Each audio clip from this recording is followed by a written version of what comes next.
ಆತ್ಮೀಯ ಬಳಕೆದಾರರೇ, ಈ ವಿಡಿಯೋನಲ್ಲಿ ನಾವು ನಿಮಗೆ ಡಿಸ್ಟ್ರಿಬ್ಯೂಟರ್ ಫೀಚರ್ನ ಹೇಗೆ ಆಕ್ಟಿವೇಶನ್ ಮಾಡಿಕೊಳ್ಳೋದು ಎಂಬುದನ್ನು ತಿಳಿಸ್ಕೊಡ್ತೇವೆ. ಮೊದಲಿಗೆ ನಮ್ಮ ಪೋರ್ಟಲ್ಗೆ ಲಾಗಿನ್ ಆಗಿ, ಇದಾದ ನಂತರ ಬಿಕಮ್ ಅ ಡಿಸ್ಟ್ರಿಬ್ಯೂಟರ್ನಲ್ಲಿ ಜಾಯಿನ್ ನೌ ಅಂತ ಕ್ಲಿಕ್ ಮಾಡಿ, ನಂತರ ಪ್ರೊಸೀಡ್ ಅಂತ ಕೊಡಿ. ಇಲ್ಲಿ QR ಕೋಡ್ ಸ್ಕ್ಯಾನ್ ಮಾಡಿ ಪೇಮೆಂಟ್ ಮಾಡಿದ ನಂತರ ಡಿಸ್ಟ್ರಿಬ್ಯೂಟರ್ ID ಆಕ್ಟಿವೇಶನ್ ಆಗುತ್ತೆ. ನೆಕ್ಸ್ಟ್ ನೀವು ಇಲ್ಲಿ ಆಡ್ ಏಜೆಂಟ್ಸ್ ಅಂತ ಕ್ಲಿಕ್ ಮಾಡಿದ್ರೆ ಏಜೆಂಟ್ ಫಾರ್ಮ್ ಓಪನ್ ಆಗುತ್ತೆ. ಅಲ್ಲಿ ನೀವು ಏಜೆಂಟ್ನ name, mobile number, email ID ಮತ್ತು ಸ್ಟೇಟ್ ಅನ್ನ ಸೆಲೆಕ್ಟ್ ಮಾಡಬೇಕು. ನಂತರ ಸಬ್ಮಿಟ್ ಅಂತ ಕ್ಲಿಕ್ ಮಾಡಿ. ಇಲ್ಲಿ ನಿಮಗೆ ರಿಟೇಲರ್ಸ್ ಲಿಸ್ಟ್ ಓಪನ್ ಆಗುತ್ತೆ. ಅವರಿಗೆ ಫಸ್ಟ್ ಟೈಮ್ ಲಾಗಿನ್ ಆಗುವಾಗ ಅವರ ಫೋನ್ ನಂಬರೇ ID ಅಂಡ್ ಪಾಸ್ವರ್ಡ್ ಆಗಿರುತ್ತೆ.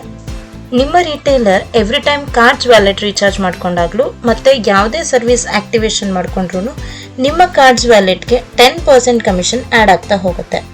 ನಿಮಗೆ ಲೈಫ್ ಟೈಮ್ ಕಮಿಷನ್ ಬರ್ತಾ ಇರುತ್ತೆ ಆ್ಯಂಡ್ ನೀವು ಅನ್ಲಿಮಿಟೆಡ್ ಏಜೆಂಟ್ಸ್ನ ಆ್ಯಡ್ ಮಾಡ್ಕೋಬಹುದು. ನಂತರ ನೀವು ಇನ್ವೈಟ್ ವಯಾ ವಾಟ್ಸಪ್ನ ಮೂಲಕ ಕೂಡ ಏಜೆಂಟ್ಸ್ನ ಆ್ಯಡ್ ಮಾಡ್ಕೋಬಹುದು. ಇನ್ವೈಟ್ ವಯಾ ವಾಟ್ಸಪ್ ಕ್ಲಿಕ್ ಮಾಡಿ.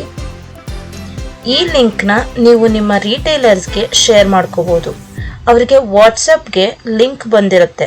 ಆ ಲಿಂಕ್ನಲ್ಲಿ ನಿಮ್ಮ ರಿಜಿಸ್ಟರ್ಡ್ ಮೊಬೈಲ್ ನಂಬರ್ ಇರೋ ಲಿಂಕ್ ಶೇರ್ ಆಗಿರುತ್ತೆ. ಅದೇ ಲಿಂಕ್ ಮುಖಾಂತರ ನೀವು ರಿಜಿಸ್ಟರ್ ಆಗಬೇಕು. ಅವರೇನಾದರೂ ಬ್ಯಾಕ್ ಹೋದರೆ ನಿಮ್ಮ ಅಂಡರ್ ರಿಜಿಸ್ಟರ್ ಆಗಲ್ಲ. ಸೊ ಅವರು ಅದೇ ಲಿಂಕ್ ಕ್ಲಿಕ್ ಮಾಡಿ ಅಲ್ಲೇ ರಿಜಿಸ್ಟರ್ ಆಗಬೇಕು.